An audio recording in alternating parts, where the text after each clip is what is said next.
အားလုံးပဲမင်္ဂလာပါ PUBG မှာ ANS scope ကောင်းအလွယ်ကူဆုံး setting ချိန်နဲ့နည်းကိုပြောပြပေးတော့မှာပါကျွန်တော်ရဲ့ channel ကိုလည်း like and subscribe လုပ်ပေးကြပါဦးဗျအဲဒါဆိုကျွန်တော်တို့အရင်ဆုံး setting တွေကိုတွားမယ်ကျွန်တော်တို့ setting ထဲမှာ sensitivity ဆိုတဲ့တွေကိုဝင်လိုက်မယ်ဝင်ပြီးကျွန်တော်တို့ဒီမှာ TPP no scope ဆိုတာတွေ့မယ် TPP no scope ကျွန်တော်130အားကြောင့်130ထားတယ်ဆိုကျွန်တော် TPP news scope ဆိုတာဒီစကုပ်မချိန်မဲနဲ့ဒီလိုရွေးရှားတဲ့နှောင်ပြောတာပေါ့နော်အဲရွေးရှားတဲ့နှောင်130လောက်ဆိုကျွန်တော်တို့တော်အဆင်ပြေ enemy တယောက်ကိုဖြစ်ပြီးရင်တယောက်တော့ချိန်တာမြန်မယ်နော်အဲ့ဒါပြီးကျွန်တော်တို့ TPP news scope ပြီး FPP news scope တို့ရော100ရာခိုင်နှုန်းလောက်ပဲထားတယ်ကျွန်တော်တို့ vector တို့ holographic တို့ iron site တို့အတွက်လည်းကျွန်တော်တို့60လောက်ထားပြီးသူတို့ပြမယ်ဝေရှားမှုတော့အဆင်ပြေရပါတော့ကျွန်တော်အဲ့ဒါပြီးလို့ရှိရင် 2 scope ဆိုရင်35ရာခိုင်နှုန်းလောက်ထားပြီးလိုက် 3 scope 304 scope ပဲ30ကျွန်တော်6 scope 22ရာခိုင်နှုန်း8 scope 10%လောက်ထားပြီးလိုက်ကျွန်တော်အဲ့ဒါပြီးလို့ရှိရင်ဒီလို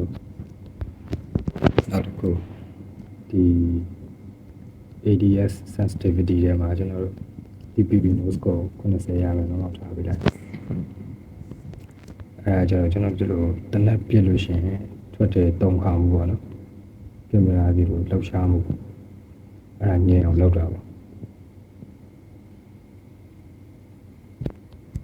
ကျွန်တော်တော်တော်လေးညင်တယ်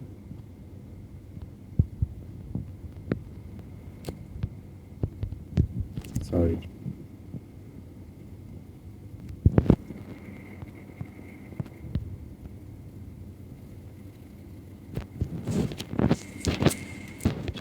အဲ့ဒါကိုလောက်ထားပြီးမလဲဆိုတော့ကျွန်တော်တို့ဒီ90ရာခိုင်နှုန်းလောက်ထားပေးလိုက်90ရာခိုင်နှုန်းလောက်ဆိုရင်ကျွန်တော်တို့ရင်းနေပေါ့နော်90ရာခိုင်နှုန်းလောက်ဆိုကျွန်တော်တို့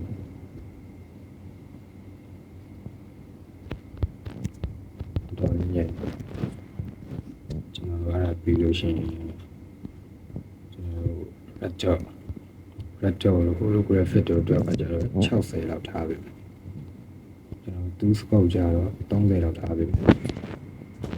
2 scope ကျတော့30လောက်ထားပြီကျွန်တော်2 scope နဲ့ပြပြတော်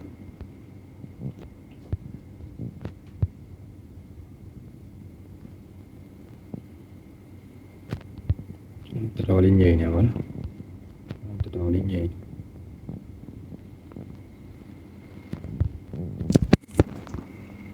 စင်ပြေရပါနော်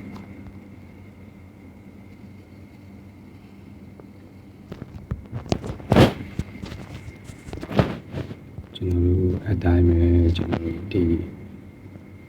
3 scope 40လောက်ထားပေးမယ်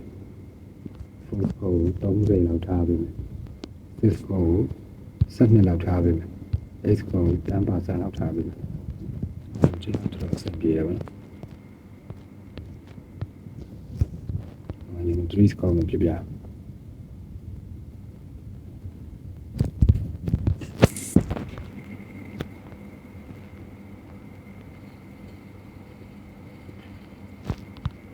စင်ပြေရပါနော်ကျွန်တော်ပြပြီးတဲ့ setting ချိန်ပြီးတော့အားလုံးပဲအဆင်ပြေကြပါစေလို့ဆုတောင်းပေးလိုက်ပါတယ် PUBG beginner အတွက်လည်းအဆင်ပြေရပါနော်အားလုံးကျေးဇူးပါ